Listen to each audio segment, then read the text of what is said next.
بسم اللہ الرحمن الرحیم نحمدہ و نصلی علی رسول کریم اما بعد فاعوذ باللہ من الشیطان الرجیم بسم اللہ الرحمن الرحیم۔ ایک دفعہ پھر کلثوم سردار آپ کے خدمت میں حاضر ہیں آج کے نئے ٹاپک کے ساتھ، اور آج کا ہمارا ٹاپک ہے پارٹس آف دی مائنڈ۔ کیونکہ NLP سب کا سب ڈیپینڈ کرتا ہے ہمارے مائنڈ کے اوپر، تو ہمیں مائنڈ کو ہی پہلے سمجھنا ہے کہ مائنڈ کیا چیز ہے، اس کے کتنے پارٹس ہیں اور یہ کیسے ورک کرتا ہے۔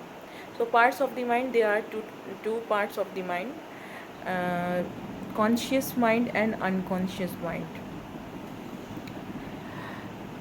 Conscious mind جو ہے ہمارے جو ہے پورے مائنڈ کا 10% حصہ ہے، اور unconscious mind جو ہے 90%۔ کانشیس مائنڈ جس کو شعوری دماغ کہا جاتا ہے، تمام تر شعوری ایکٹیویٹیز، یعنی وہ ایکٹیویٹیز جس کو ہم کر رہے ہوتے ہیں تو ہمیں پتہ ہوتا ہے، ہمیں اس کا شعور ہوتا ہے، جیسے کہ سونا، جاگنا، کھیلنا، رونا، بھاگنا وغیرہ۔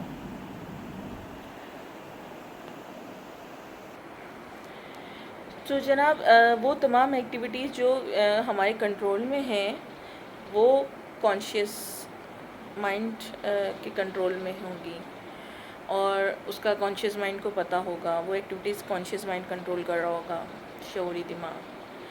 اور جو ایکٹیویٹیز آٹومیٹک ہے ہمارے باڈی میں، جیسے کہ سانس لینا، دل کا دھڑکنا، غذا کا ہضم ہونا، سرکولیٹری سسٹم جس کو نظام دوران خون کہتے ہیں، یہ تمام تر چیزیں، یہ تمام تر سسٹمز انکانشیس مائنڈ یا لاشعوری دماغ کے انڈر آتے ہیں۔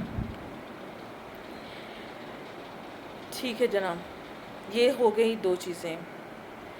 اب یہ دو پارٹس بہت ہی امپورٹنٹ ہیں۔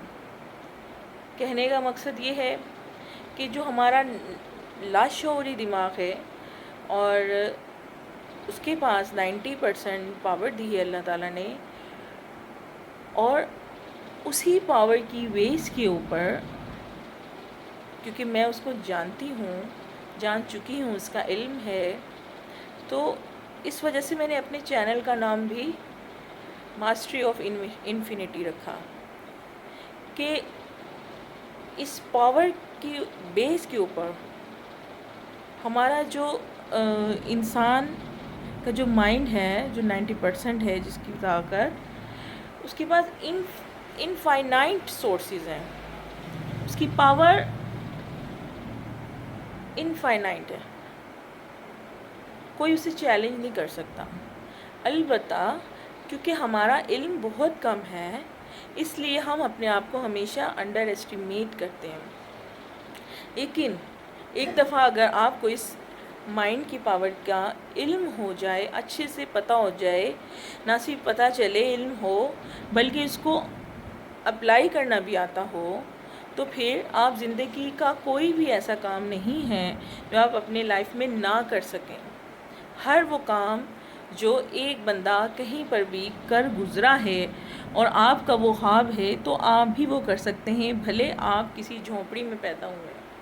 اس سے کوئی فرق نہیں پڑتا، کیونکہ اللہ تعالیٰ نے جھونپڑی میں پیدا کرنے والے انسان کو بھی وہی دماغ دیا ہے جو کہ ایک محل میں پیدا ہونے والے انسان کو دیا ہے۔ اس لیے غریبی اور امیری کوئی میٹر نہیں رکھتی، ٹھیک ہے؟ مائنڈ سب کو اللہ تعالیٰ نے ایک جیسا دیا ہے۔ ہاں، جو اس مائنڈ کا بہت اچھے سے استعمال کرتے ہیں وہ آگے نکل جاتے ہیں، ان کے نیورل پاتھ وے اسٹرانگ بن جاتے ہیں، اور جو اس کا استعمال نہیں کرتے وہ ویک رہتے ہیں۔ تو اسی بیس کے اوپر ہم کہتے ہیں یہ تھوڑا سا ڈل ہے، یہ تھوڑا سا ویک ہے، یہ زیادہ انٹیلیجنٹ ہے۔ تو کون لوگ ہیں جو اپنا مائنڈ زیادہ سے زیادہ استعمال کرتے ہیں؟ وہ لوگ جو اس طرح کی ایکٹیویٹیز میں مبتلا ہوتے ہیں، ایکٹیویٹیز کو کر رہے ہوتے ہیں، ان کے ماحول میں ایسی چیزیں ہوتی ہیں جو ان کو زیادہ تر اپنا مائنڈ استعمال کرنے کے لیے اووک کرتی ہیں، تو وہ پھر ان ایکٹیویٹیز کو کرتے ہیں اور پھر اپنا مائنڈ کو ان لاک کرتے ہیں۔ ہم لوگ کیا کرتے ہیں کہ سمجھ آ جاتی ہے کوئی چیز تو سمجھ لیتے ہیں، نہیں سمجھ آ رہے چھوڑو اسے، چھوڑو اگلا کرتے ہیں، چیز کو سمجھ رہے نہیں ہوتے، مائنڈ کو استعمال نہیں کر رہے ہوتے۔ اس مائنڈ نے تو کمپیوٹر جیسی چیز بنا دی، یہ کمپیوٹر انسان نے بنایا ہے، کمپیوٹر کو انسان نے بنایا ہے، تو جس انسان نے کمپیوٹر بنا دیا تو وہ خود کتنا طاقتور ہوگا، اور آپ کا مائنڈ، آپ کو اس کی طاقت کا اندازہ اگر ہو جائے تو یونیورس آپ کے تابع ہو جائے گی، پوری یونیورس آپ کے تابع ہو جائے گی۔ اور جیسے کہ میں نے اپنے پریویس لیکچر میں کہا تھا کہ یہ پوری یونیورس آپ کے ساتھ ہے، یہ کنیکٹڈ ہے آپ کے لاشعوری مائنڈ کے ساتھ۔